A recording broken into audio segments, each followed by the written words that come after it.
She's such a self-made girl. She has worked so hard. આખો સમાજ એ નાતમાંથી બહાર કાઢી મૂકે. એ ખોટી પણ પડે તો પણ સમાજની ને ઘરની જવાબદારી છે કે એ દીકરીને કહે કે કંઈ વાંધો નહીં દીકરા, ભૂલ તો થાય. કેટલું મોટું નામ બ્રહ્મ સમાજનું થયું છે આ દીકરી ઉડતી થઈ એટલે. આપણી જ દીકરીઓને આપણે સપોર્ટ ના કરીએ? આપણે 2026માં છીએ. કોઈ પણ દીકરીથી આવી ભૂલ થાય તો પણ એની સાથે ઊભો રહે એ સાચો સમાજ કહેવાય. સમાજનું કામ જ છે મદદ કરવાનું. રાજાઓને એક સમયે કોચ કરીને સમજાવી શકતા હતા કે એ લોકોએ કેવી રીતે રાજગાદી સંભાળવી જોઈએ અથવા તો કેવું શાસન કરવું જોઈએ.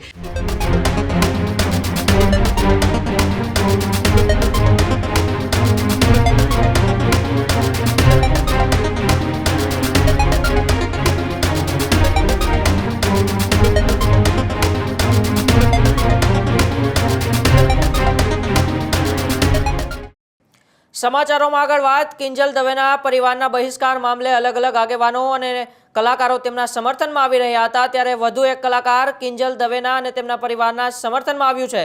આરજે દેવકી કિંજલ દવેના પરિવારના સમર્થનમાં આવ્યું છે. જી હા, સિંગર કિંજલ દવેને સમાજમાંથી બહાર કરવા મામલે હવે ગુજરાતના કલાકારો કિંજલ દવેના સમર્થનમાં આવી રહ્યા છે, ત્યારે વધુ એક કલાકાર આરજે દેવકી તેમના સમર્થનમાં આવી રહ્યા છે. આરજે દેવકીએ પણ કિંજલ દવેના સમર્થનમાં આવીને કહ્યું કે શંકર અને કૃષ્ણએ પણ લવ મેરેજ કર્યા હતા અને અત્યારે કિંજલ દવે જે કર્યું છે તે કંઈ ખોટું નથી.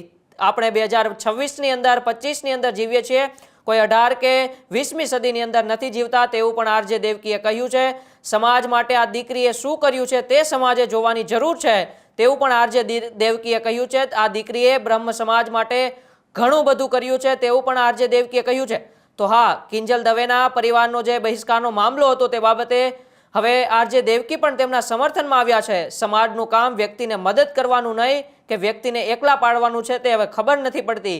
કિંજલ દવે એના જીવનસાથી પસંદ કરવામાં કોઈ પણ પ્રકારની ભૂલ નથી કરી, તેવું પણ આરજે દેવકીએ કહ્યું છે. સમાજમાં બે લોકો ઝઘડો કરે તો કોઈ સમાજનું વ્યક્તિ આવતું નથી, પરંતુ આવું કંઈક થાય છે તો સમાજના આગેવાનો ટીકા ટિપ્પણીઓ કરતા હોય છે. એક સમયે કિંજલ દવે આ સમાજ માટે ઘણું બધું કર્યું છે. આજે એ જ સમાજ એકબીજામાં રાજ કરવા માગે છે, તેવું પણ આરજે દેવકી કહી રહ્યા છે.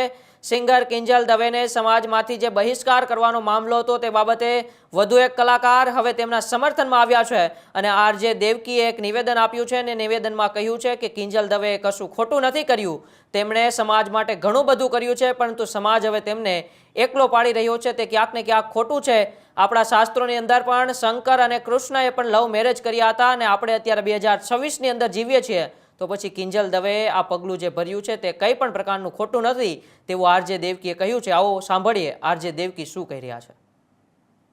કિંજલ દવે પોતાની મરજીથી પોતાની નાત બહાર લગ્ન કર્યા એટલે એક આખો સમાજ એ નાતમાંથી બહાર કાઢી મૂકે?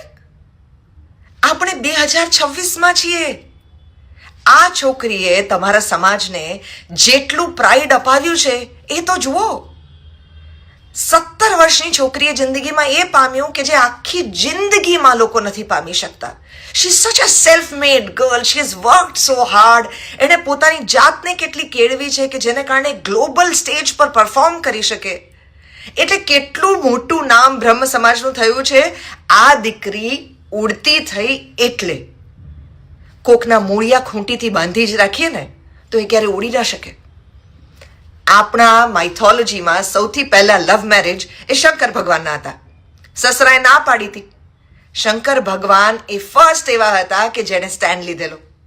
રૂકમણીને એના જ્યાં લગ્ન અરેન્જ થયા હતા ત્યાં લગ્ન નહોતા કરવા, એણે પત્ર લખ્યો અને કૃષ્ણ ભગવાન એને લઈ ગયા. આપણે ત્યાં ગુજરાતમાં માધવપુર પાસે મંદિર પણ છે અને ક્યાંથી રૂકમણીને લઈ ગયા એ જગ્યા પણ છે. આ બધું આપણે જાણીએ છીએ.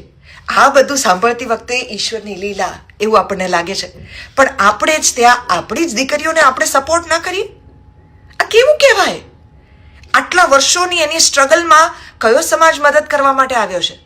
હું એટલા માટે આ સવાલ પૂછું છું કારણ કે સમાજનું કામ જ છે મદદ કરવાનું. સમાજનું કામ જ છે કે વ્યક્તિ એકલી ન પડી જાય.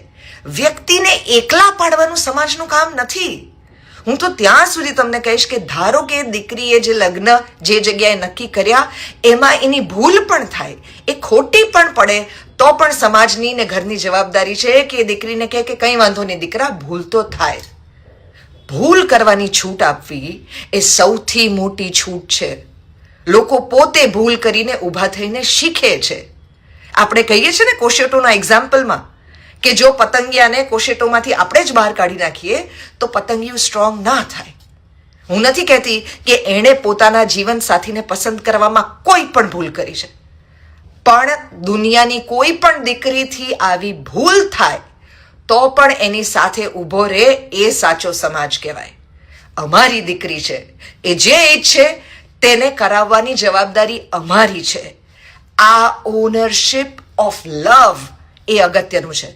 આપણે ત્યાં સમાજમાં બે જણા ઝઘડો કરે તો એમાં કોઈને વાંધો નથી આવતો, પણ પ્રેમ કરે ત્યારે કેટલાય લોકો ઊભા થઈ જાય છે. જે સૌથી શિક્ષિત સમાજ પોતાને સમજતો હોય એણે તો આવી ભૂલ ન જ કરાય. એટલા માટે કારણ કે જેનામાં સભ્યતા છે, શિક્ષણ છે, સમજણ છે, એ રાજાઓને એક સમયે કોચ કરીને સમજાવી શકતા હતા કે એ લોકોએ કેવી રીતે રાજગાદી સંભાળવી જોઈએ અથવા તો કેવું શાસન કરવું જોઈએ. એવા લોકો અત્યારે પોતાના જ સમાજમાં એકબીજાની ઉપર શાસન કરવા માંગે છે.